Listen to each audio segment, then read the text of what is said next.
Assalamualaikum warahmatullahi wabarakatuh. Selamat pagi dan salam sejahtera bagi kita semua. Kami dari Angkatan 32, kelompok 4, kelompok kecil 2, akan mempresentasikan materi yang berjudul Kode Etik PNS dalam Literasi Digital. Sebelumnya, izinkan saya memperkenalkan diri bersama rekan kelompok saya. Saya Najibah Ajara, rekan saya Nurwita Galuh Pratiwi, Rahma Aliani Humaira, dan Riana Alicia. Pokok pembahasan yang akan kami bawa pada materi hari ini yaitu yang pertama latar belakang, kedua rumusan masalah, ketiga konsep digital skill dan digital safety, keempat urgensi digital skill di kantor imigrasi Batu Licin, kelima urgensi digital safety di kantor imigrasi Batu Licin, yang keenam tantangan spesifik di wilayah Batu Licin, yang ketujuh strategi penguatan yang perlu diterapkan, dan yang terakhir kesimpulan.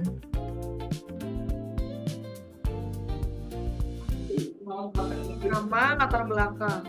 Era digitalisasi telah mengubah landscape pelayanan publik di Indonesia secara fundamental. Pemerintah dituntut untuk bergerak cepat, efisien, dan transparan melalui implementasi e-government. Dalam konteks ini, dua pilar utama yang menentukan keberhasilan transformasi digital yaitu digital skill dan digital safety.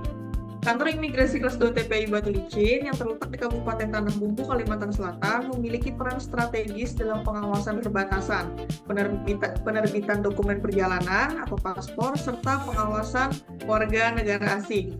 Seiring dengan diluncurkannya berbagai aplikasi terpusat seperti M-Paspor dan aplikasi pelaporan orang asing atau APOA, tuntutan terhadap penguasaan teknologi bagi petugas imigrasi maupun masyarakat Batu Licin semakin meningkat.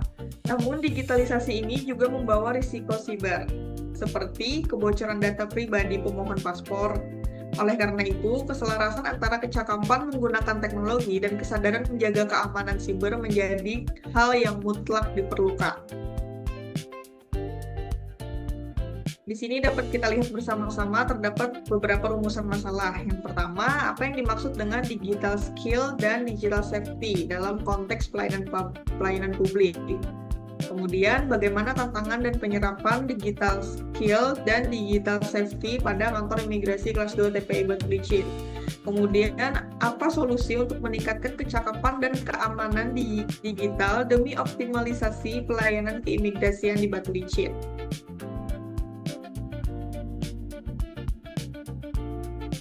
Dapat kita lihat bersama-sama di sini ada dua, digital skill dan digital safety. Yang pertama, digital skill atau kecakapan digital, yang merupakan kemampuan individu untuk memahami, mengoperasikan, dan memanfaatkan perangkat kertas serta lunak, teknologi informasi dan komunikasi secara efektif untuk produktivitas. Kemudian ada digital safety, yakni keamanan digital, yaitu kemampuan masyarakat atau aparatur untuk mengenali, mempolakan, menerapkan, dan meningkatkan kesadaran perlindungan data pribadi dan keamanan digital dalam kehidupan sehari-hari maupun profesional. Lalu ada urgensi digital skill di kantor imigrasi kelas 2 TPI Batu Licin sebagai instansi yang melayani masyarakat lokal Tanah Bumbu hingga korporasi yang menggunakan tenaga kerja asing atau TKA di sektor pertambangan dan perkebunan. Petugas imigrasi Batu Licin wajib memiliki digital skill tingkat tinggi, yaitu yang pertama pemanfaatan sistem informasi keimigrasian. Petugas harus mahir mengoperasikan SIM untuk verifikasi data, pengambilan biometrik, dan adjudikasi paspor. Yang kedua, pelayanan berbasis aplikasi. Masyarakat Batu Licin kini mendaftar paspor melalui aplikasi M-Paspor. Rendahnya digital skill pada sebagian masyarakat lokal menuntut petugas imigrasi tidak hanya menjadi eksekutor, tetapi juga menjadi edukator teknologi bagi pemohon yang gagap teknologi. Yang ketiga, pengawasan berbasis keimigrasian. Pemeriksaan administrasi WNA di pelabuhan atau tempat pemeriksaan imigrasi TPI Batu Licin kini bergantung pada akurasi input data digital. Urgensi digital safety di kantor imigrasi Batu Licin, aspek ancamannya ada kebocoran data. Bentuk risiko di imigrasi Batu Licin yaitu data pemohon paspor warga Tanah Bumbu diretas atau disalahgunakan. Langkah mitigasinya yaitu enskripsi data end-to-end dan pembatasan hak akses server SIM. Lalu ada aspek ancaman phishing atau social engineering. Bentuk risiko di imigrasi Batu Licin, yaitu petugas imigrasi menerima email palsu yang menyusupkan malware ke jaringan kantor. Langkah mitigasinya yaitu edukasi berkala bagi pegawai untuk tidak sembarangan mengklik tautan asing. Lalu ada aspek ancaman penyalahgunaan akun. Bentuk risikonya yaitu akun aplikasi keimigrasian petugas diretas pihak luar. Langkah mitigasinya yaitu penerapan autentikasi 2 faktor pada setiap sistem login pegawai. Lalu ada tantangan spesifik di wilayah Batu Licin, ada 2 yaitu ancaman siber geografis dan kesenjangan digital kultural.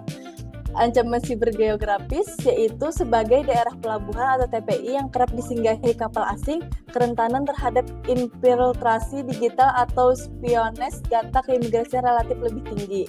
Lalu yaitu kesenjangan digital kultural, sebagian pemohon paspor di Kabupaten Tanah Bumbu khususnya daerah pelosok atau pedesaan masih kesulitan mengakses internet dan mengoperasikan smartphone untuk aplikasi M-Paspor.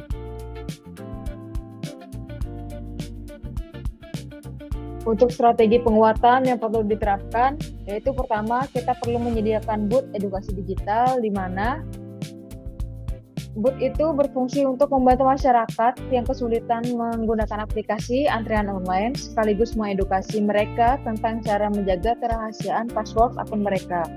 Kemudian perlu diadakan pelatihan cyber security untuk pegawai dengan bekerja sama dengan BSSN, mungkin Badan Cyber Sandi Negara, agar seluruh staf imigrasi Batu Licin tanggap terhadap ancaman cyber.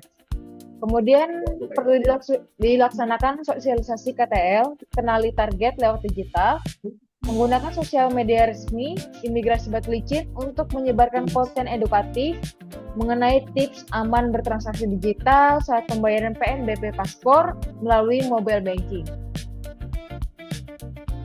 Untuk kesimpulannya, digital skill dan digital safety adalah 2 sisi mata uang yang tidak dapat dipisahkan dalam proses transformasi birokrasi.